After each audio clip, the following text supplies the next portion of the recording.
vocabulary, what does grotesque mean? Distorted, yes. What else can it mean?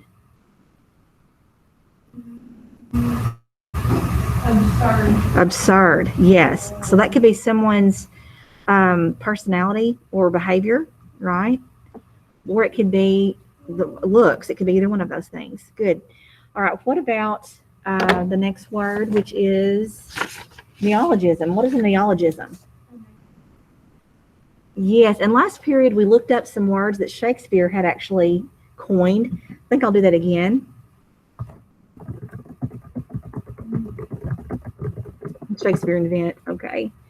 So bandit, critic, dauntless, dwindle, elbow as a verb, like elbow your way in, green-eyed to describe jealousy, and lackluster, which is probably my favorite, that are green-eyed, and then lonely.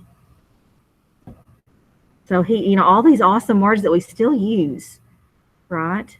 And here it gives you where it comes from. Skim milk, swagger, Midsummer Night's Dream. You guys have read that one. Look at these. Unaware, uncomfortable, undressed. These are all neologisms of Shakespeare. Unearthly, unreal. He was just brilliant. All right, that's neologism. So it is a new word or expression. It's a noun. And finally, hackneyed. What is hackneyed? It is a commonplace. Sure, commonplace, overused. Now it doesn't say it's limited to expressions, but some are trying to use it for like if they're tired, they're hackneyed, or which I don't know. I think we probably need to stick to like sayings or something that not necessarily an object, but more like a saying, if that makes sense. So we're writing sentences for those. As you're writing for those, I wanted to go ahead and review also because tomorrow we can play Kahoot and we can study the prefixes and suffixes and roots for Friday's test. So hopefully Friday we can just come in here and you can just take your test. That'll be Friday. What does the word deride mean? If someone derides someone, what does that mean? It does mean to ridicule. It's exactly what it means.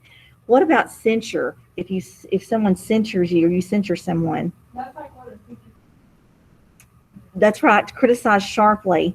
To condemn. It's actually, censuring is something that would need to do only if someone has just, I guess, periodically, purposefully just went against the rules, or, because you're condemning them, you're really calling them out. So it's above correction. Just a simple correction is not bad. I'm not saying that censuring is bad. Sometimes people need it, but it's not something that every little mistake doesn't need to be censured like that. It won't let me log in. It won't let you log in. Okay, why don't we just not even try for a few minutes and then try and get back in? Like get out and then get back in. Try that. Gamble, B-O-L. What does gamble mean? Yes, frolic, play. What about immolate? That's like, isn't that the one where emotions that you expire? I know you said It is. It's a verb, and it means to kill someone as a sacrificial victim, usually by fire. That's exactly right. Recondite. What is recondite?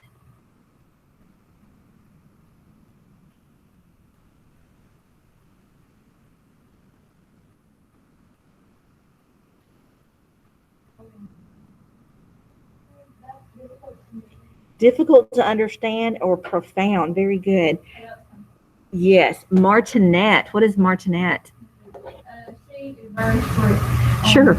Absolutely. Well, there's only one way to be, and that's we follow the dress code. That way it just makes it better for everybody else. Yes.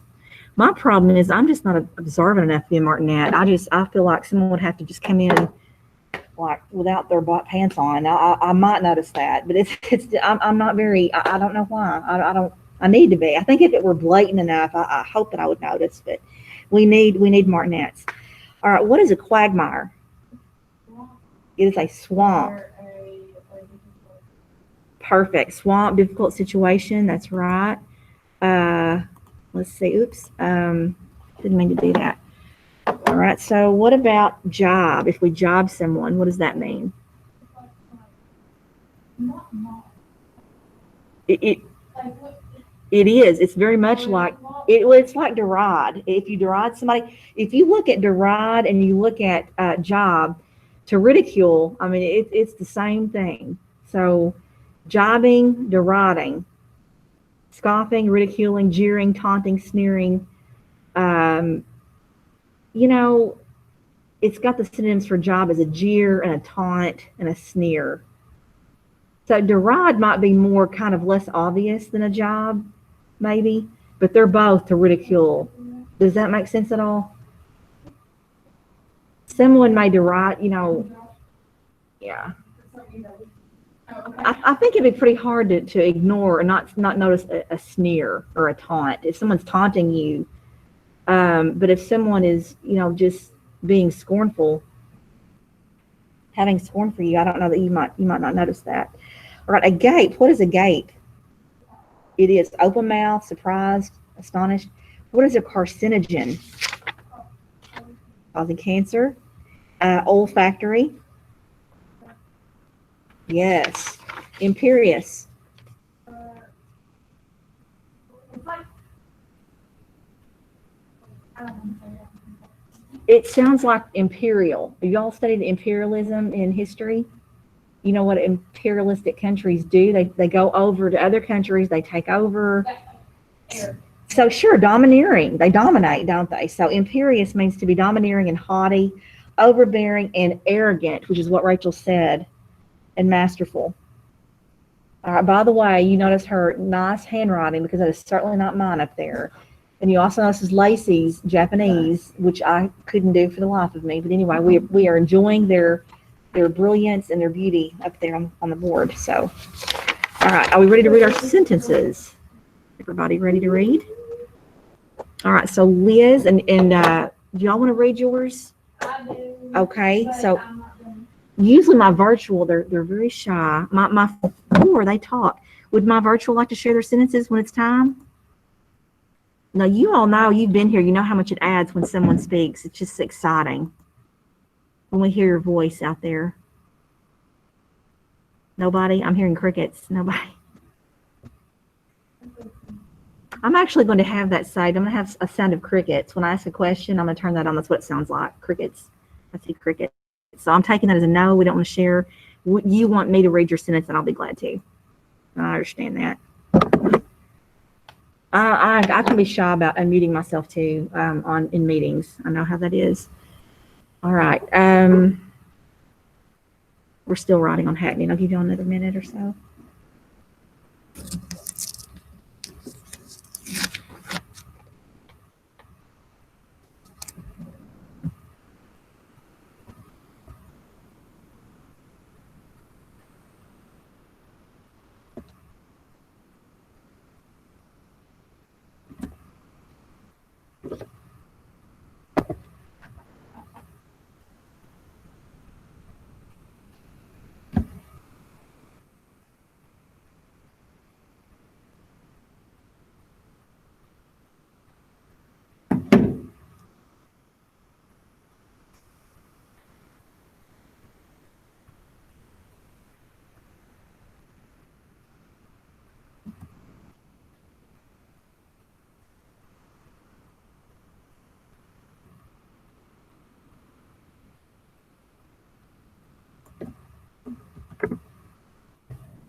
Good.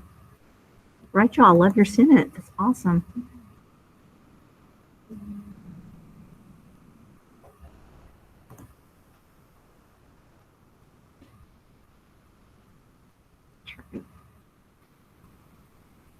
Ooh, these are very good.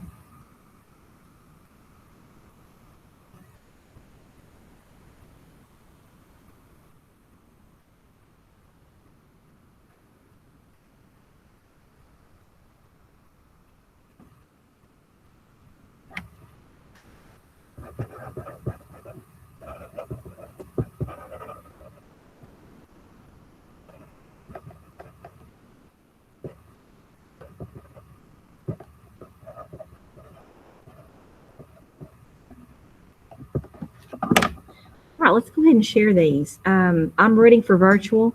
If y'all change your mind, just unmute and let's go for it. All right, if a movie is grotesque, then it will likely have a PG-13 or R rating.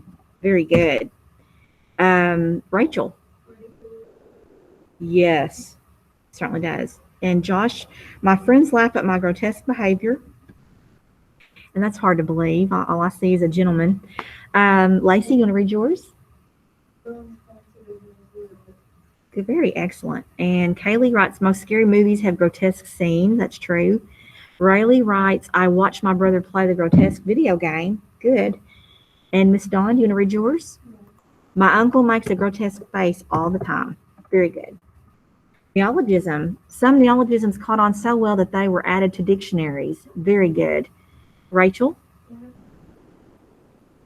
Perfect. Lacey? Perfect. And then Josh writes, it is likely that some people might be trying to come up with their own neologisms. Rayleigh writes, there aren't many neologisms on a day-to-day basis. Very good. And Dawn, as we're still writing hers, Kaylee writes, the neologism was widely spoken after a rapper mentioned it in a hit song. Very good. All right, for hackneyed. The sitcom had a hackneyed catchphrase that eventually became annoying. Very good. And Josh, barking is a hackneyed habit of my stupid dog. Oh, I love that. Rachel? Perfect. And Lacey? Good. And Rayleigh, his hackneyed catchphrase started to get on my nerves. And Kaylee writes, eventually the phrase became so hackneyed that people stopped saying it. Guys, those are excellent sentences. Again, a reminder that your test will be that. You'll be writing sentences for, on your test. All right, so now we're going to go ahead and go. If you'll notice, looking at the board, because today I noticed this, one of my students didn't realize, please don't look in the stream for things, because that's almost like looking for a needle in a haystack, because it's just, everything's just kind of in there. If you go to classwork, notice that I have things listed in topics. I have AR due dates. By the way, make sure you've taken your STAR test and you have a library book to meet your AR goals. First one's due October 14th. For Beowulf, you're going to go to this really right now. I'm going to open this up for the text. And remember how we have to go into it and we have to download. We're going to the Grendel and the Beowulf here. We barely got started yesterday, so we will continue today with that. And just on down, peer editing, vocabulary, y'all probably know where that is by now. Journal, this is where you'll need to be going here in a minute. I'm wanting you to open up your journal, and I'm going to go ahead and post what I'm wanting you to write for. And I just wanted to go ahead and say journal 1, that was, y'all remember doing the who, what, where, when, why, how, right? For the first couple days of school. Y'all remember that? Okay. I'm just typing these for those who might have missed.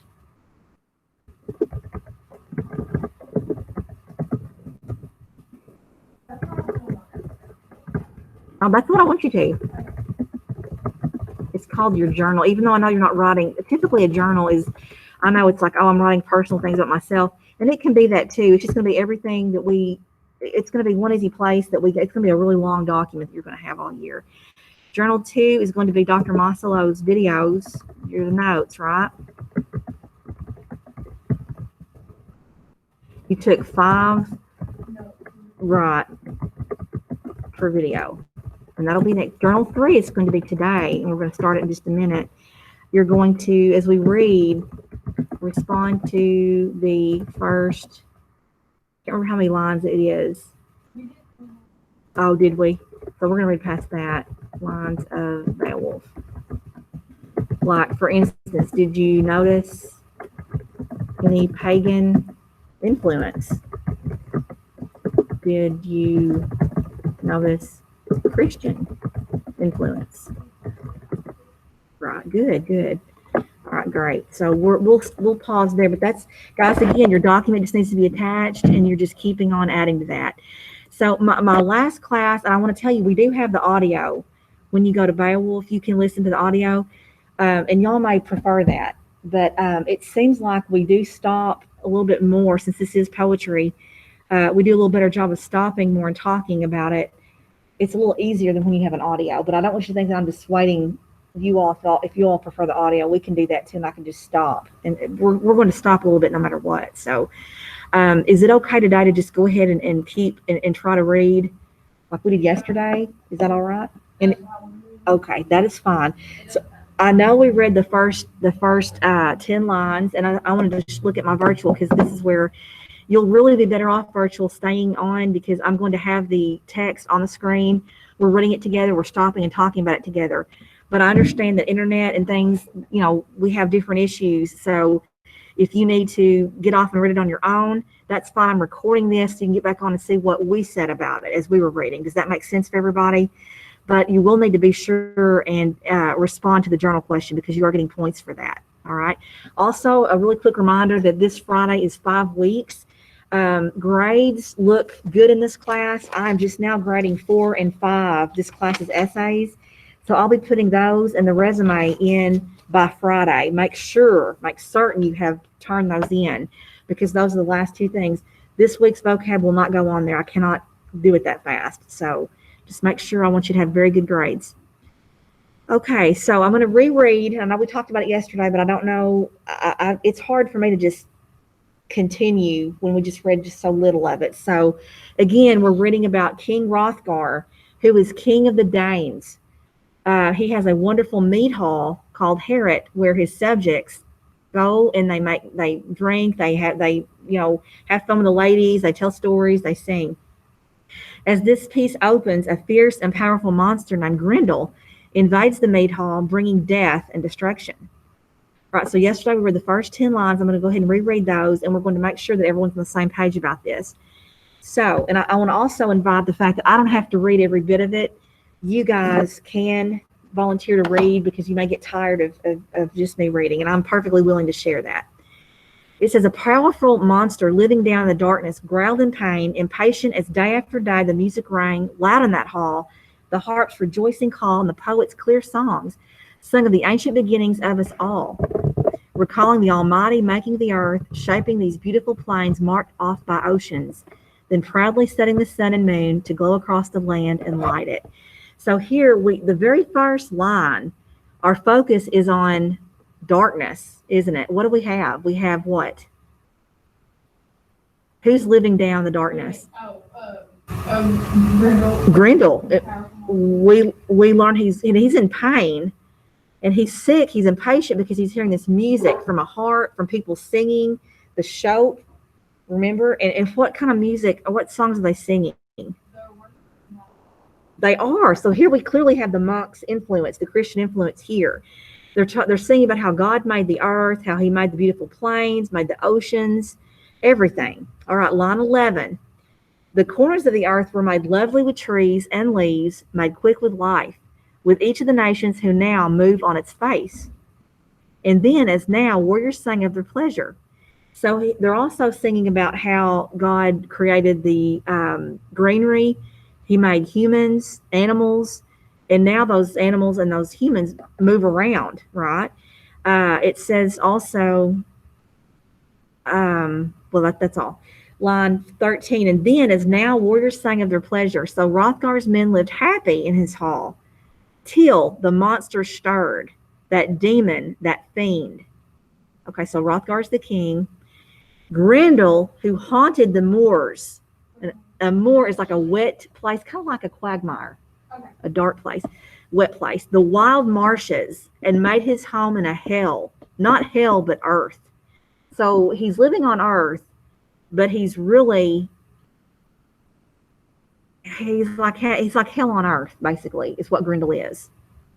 He was spawned in that slime, conceived by a pair of those monsters born of Cain, murderous creatures banished by God, punished forever for the crime of Abel's death. Now we have a biblical allusion here. Those who are familiar with the story of Cain and Abel, we know that they were brothers, and they're actually brothers of the sons of Adam and Eve, right? And so they both had sacrifices, I do believe, and I think Abel had the better sacrifice because his was a blood sacrifice. He sacrificed an animal. Yes. And then so Cain, his was from the ground. His was it wasn't a blood sacrifice. And he was jealous of Abel, so he kills him. And so here it says that Grendel is what? He's a descendant of Cain. So we know this. We know where he comes from, right? Line 23, the Almighty. Now, when it capitalizes Almighty like that, who's it talking about? That means God. The Almighty drove those demons out, and their exile was bitter. Shut away from men, they split into 1,000 forms of evil, spirits and fiends, goblins, monsters, giants, a brood forever opposing the Lord's will, and again defeated. So we learn what about this allusion to the biblical story of Cain and Abel. Grendel, go ahead.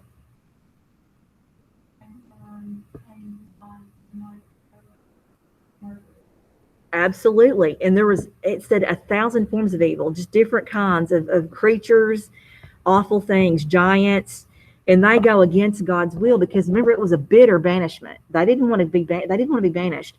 And so it was not, peaceful. But it says here, line 29, they're forever again defeated by God. All right, line 30. Then, when darkness had dropped, Grendel went up to Herod, wondering what the warriors would do in that hall when their drinking was done. He found them sprawled in sleep, suspecting nothing, their dreams undisturbed. The monster's thoughts were quick as his greed or his claws. He slipped through the door and there in the silence snatched up 30 men, smashed them unknowing in their beds, and run out with their bodies, the blood dripping behind him, back to his lair, delighted with his night's slaughter. So what does Grendel do there? When they quiet down, he's like, wonder what they're doing now. He goes up there. He goes up there and sees that they're asleep. Yes. And then he decides, does he kill them and take their bodies? He does. He kills them because they're bleeding on the way to his lair. Yeah. So yes, I mean he is he's not a vampire. He literally you'll find out later. He eats some of them, but not all of them. So he takes them back down to his lair. Sorry. Okay, line 41.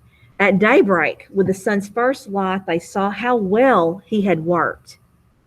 All right, so that's not normally if someone says you're doing well or it worked well, it's a good thing. But in this instance, it's not a good thing Grendel did, but you know what? He was successful. In that gray morning broke their long feast with tears and laments for the dead. Hrothgar, the king, their lord, sat joyless in Herod, a mighty prince mourning the fate of his lost friends and companions. Knowing by its track that some demon had torn his followers apart. So they get up, they see the death, they see the blood, they see the tracks, and they put it together. He wept, fearing the beginning might not be the end. And that night Grendel came again, so set on murder that no crime could ever be enough, no savage assault quench his lust for evil. Then each warrior tried to escape him, searched for rest in different beds, as far from Herod as they could find, seeing how Grendel hunted when they slept. Distance was safety. The only survivors were those who fled him. Hate had triumphed. Wait. Those survivors that fled. Yes. What is Herod? Herod is the meat hall. Okay. That is the name of the meat hall. So the farther away they got from the meeting hall. Yes, that's right. That's exactly right. That's exactly right. So the meat hall is going to sit empty for a while. Okay. And it seems like hate is triumphing here. It's not good. All right. So Grendel ruled, fought with the righteous, won against many and won. So Herod stood empty and stayed deserted for years. 12 winters of grief for Hrothgar, king of the Danes, sorrow heaped at his door by hell-forged hands. His misery leaped the seas. Okay, what does that mean? That's personification. Misery can't really do anything.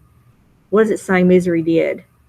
Was told and sung in all men's ears. So like, who said, like, Yes, it got around eventually because it took a long time by boat. People would leave, go, oh, they're having a terrible time. The Danes are being attacked by this monster. So finally, it's getting around. How Grendel's hatred began, how the monster relished his savage war on the Danes, keeping the bloody feud alive, seeking no peace, offering no truce, accepting no settlement, no price in gold or land, and paying the living for one crime only with another. So Grendel can't be satiated. He can't be satisfied. Nothing is good. I mean, he won't take money. He won't say, okay, I've killed enough. I'm good now. He just wants to kill more and more people. No one waited for reparation from his plundering claws. That shadow of death hunted in the darkness. Stalked Hrothgar's warriors, old and young, lying in waiting, hidden in mist, invisibly following them from the edge of the marsh, always there, unseen. All right, so shadow of death, who is that referring to?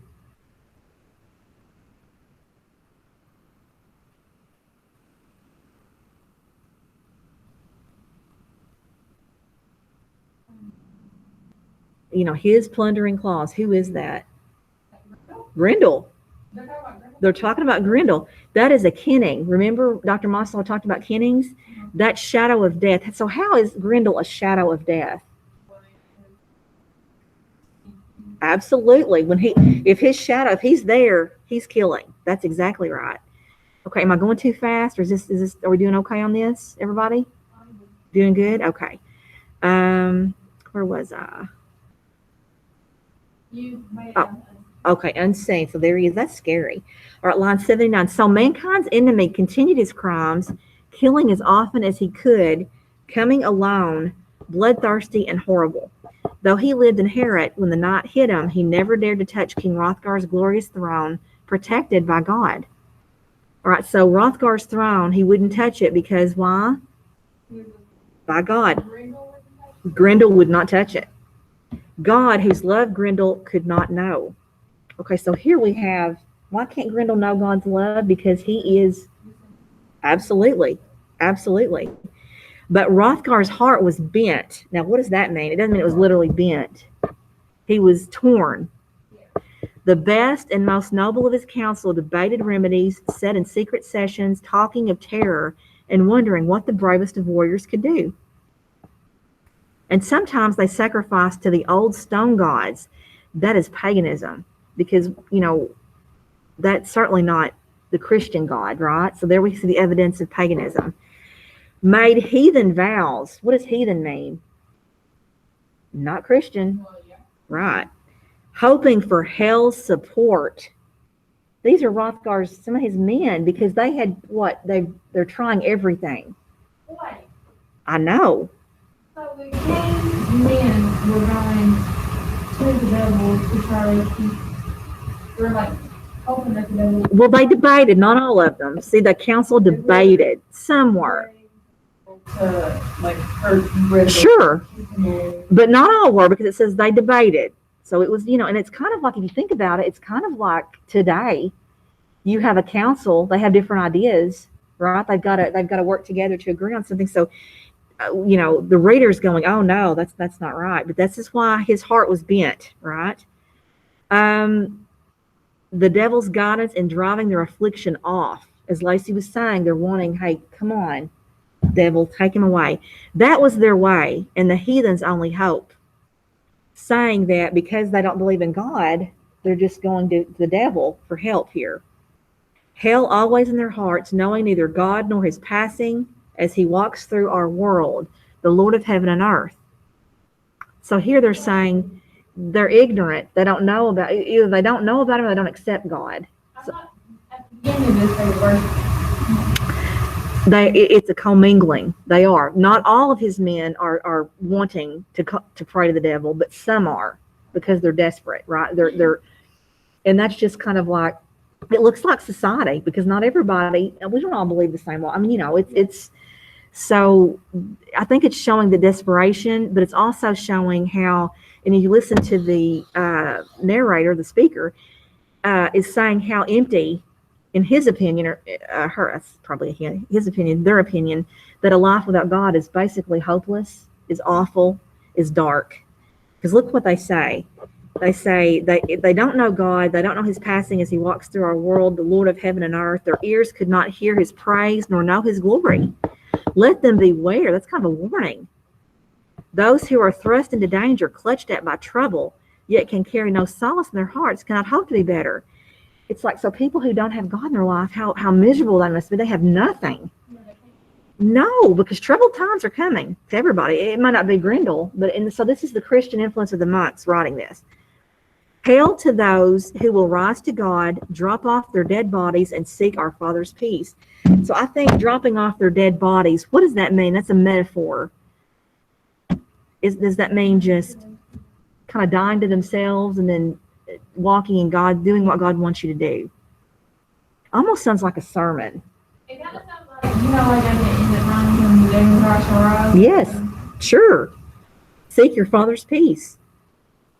All right, so let's see, how far am I going to go down here? I think, okay, I'm going to go down to line 125, and we're going to stop and reflect in our journal. So the living sorrow of Healfdene's son simmered. That Healfdene's son would be Hrothgar. Bitter and fresh, and no wisdom or strength could break it. That agony hung on king and people alike, harsh and unending, violent and cruel, and evil. In his far-off home, Beowulf, whose Hygelac's follower and the strongest of the Geats, greater and stronger than anyone, anywhere in this world, heard how Grendel filled nights with horror and quickly commanded a boat fitted out, proclaiming that he'd go to that famous king, would sail across the sea to Hrothgar, now when help was needed. So Beowulf finally gets word of how they're suffering.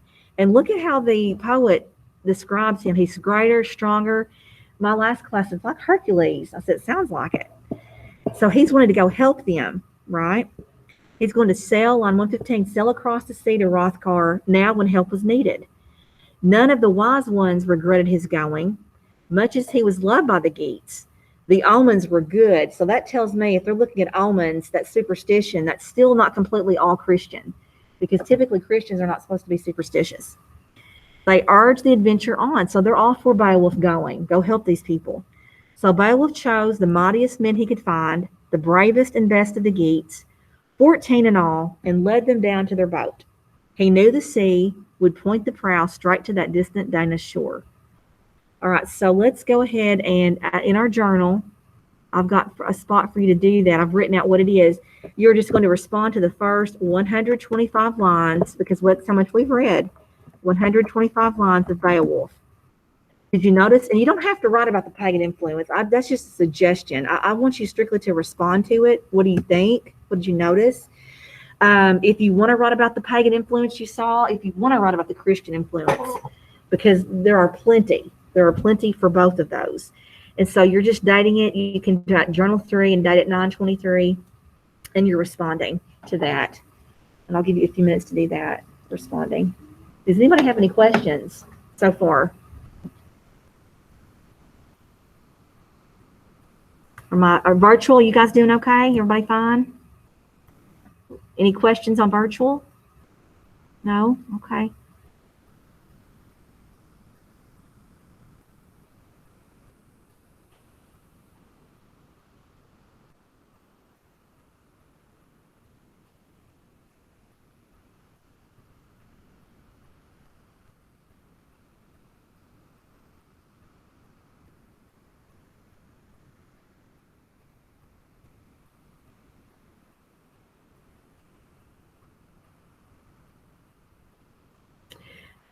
Okay.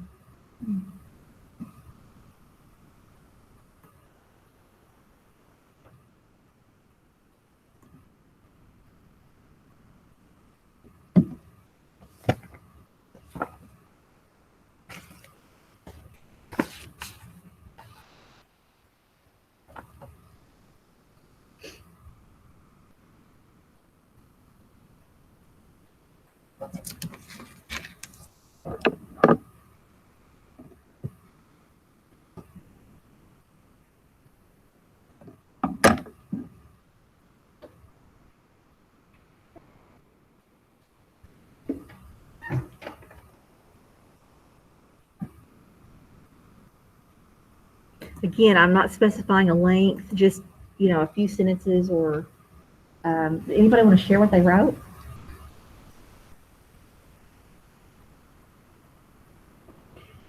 Describing reading this, because this is a poem. It's written in poetic form. What makes it different than just reading? I mean, obviously it's old and it's a translation. So what do you notice how this is different than when you're just reading a regular, like a modern novel or something written lately?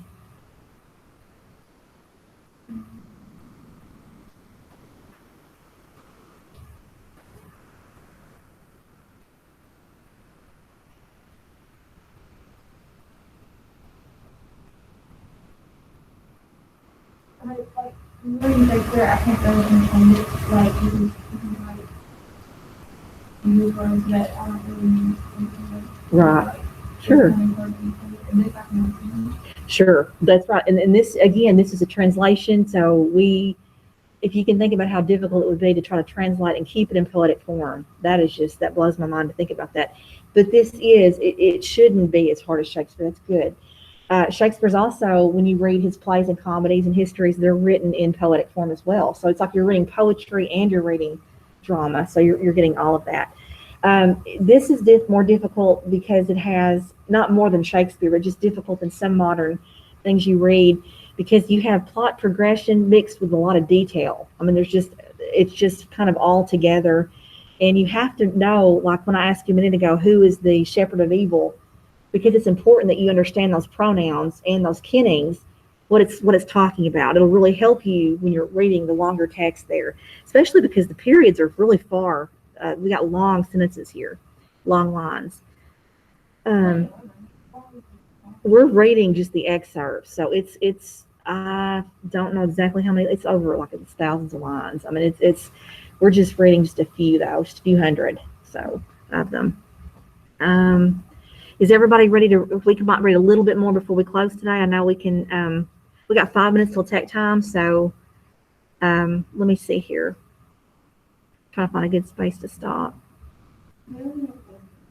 We just have 4 minutes. Well, we could stop there. I really would love it though if some people would share what they wrote. I can put. Then we read to line 25.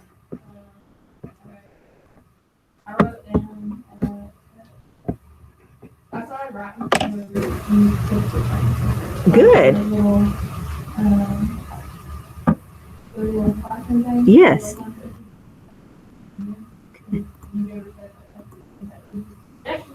So I wrote about the stuff and I said that at the beginning they started worshiping God and it irritated Rachel, and then the time like the wounds became able, and then you can read further down, and then the time comes in so, like they were drinking and the old from God and the what do you call them, Jesus? Yes. And those were pagan things, and that they were praying to the devil to keep them away. We gave looking at omens. Was it omens? Omens. Yes. Those are not considered omens. They were not considered Christians, and they were superstitious. And then I said, I like the way it's written because I can understand it and that. Well, good deal. I'm so happy. It is action packed, isn't it? Would anyone else? I'm glad you do. And and we can try the audio, to try to, and I can figure it out. I know how to do it, make it faster. But it just seems like when we're doing it more conversational, it's just more natural. It's not so, where it's kind of to stop and Like I can't listen to the same. Right. In the reader, he reads it pretty briskly. And of course, he doesn't stop. He reads. We would have to physically stop it because he reads the whole section. So I'm hoping tomorrow we'll do Kahoot. I'm hoping though, my goal is to finish. If we could just finish this first part, that would be great. But well, let me show you. Let's see. We're reading. So if you look in the section, we're going to go to. We've got, so this page is right here. So it's like 33 to 39, 40 to 44, 45 to 51, and 52 to 60. So how many? Oh, for homework? In class, yes. I typically, because I don't, in this class, I try to give homework. That's more for my AP and more lit class. What they do you? Are they okay? When I was writing with her this morning, she said, all y'all have to do is read it, discuss. Oh, I know it. They have a lot to do. It sometimes it stresses me out, and that's when you know it's bad. If the teacher's like, oh, I know. Well, that's right. She's getting it. She's getting it done, and that's why I want to make sure I do justice to the World Lit, because they, a little bit of the Iliad, the Odyssey. We've read that. They've read Oedipus. They read a little bit of Sir Gawain. That's wonderful. That's great. That's fantastic. That was like too. Very good. That's so good. And Journey was me, she's like, we're ready to go. Yeah, that's right. Yeah, that's right. They read Oedipus, and then they're reading a little bit of. Now they're going to read the Canterbury Tales. You guys are going to read that in a few weeks. We're just a little bit behind them because they're not reading Beowulf, so they're not getting this part. We're starting. We started with the BC works, the Iliad and the Odyssey and Oedipus, but now we've jumped over to the 1300s. So that's where we are. So guys, it is tech time. You all have earned your tech time. You can, my virtual people, it is tech time. Does anybody have any questions? Tomorrow we will, I will try to get around fast and share that code with you guys so that we can practice for the vocab test on Friday. Friday, I hope to just be able to give you the test. If you want to play Kahoot, we can, but that way you'll have the whole period to write sentences for your test. All right. All right. You guys may, if you want to, you can stay on, or you can, if you want to get off, it is your tech time. So I'm going to stop recording now. All right, bye. I'll keep it on till the bell, but I will stop recording and then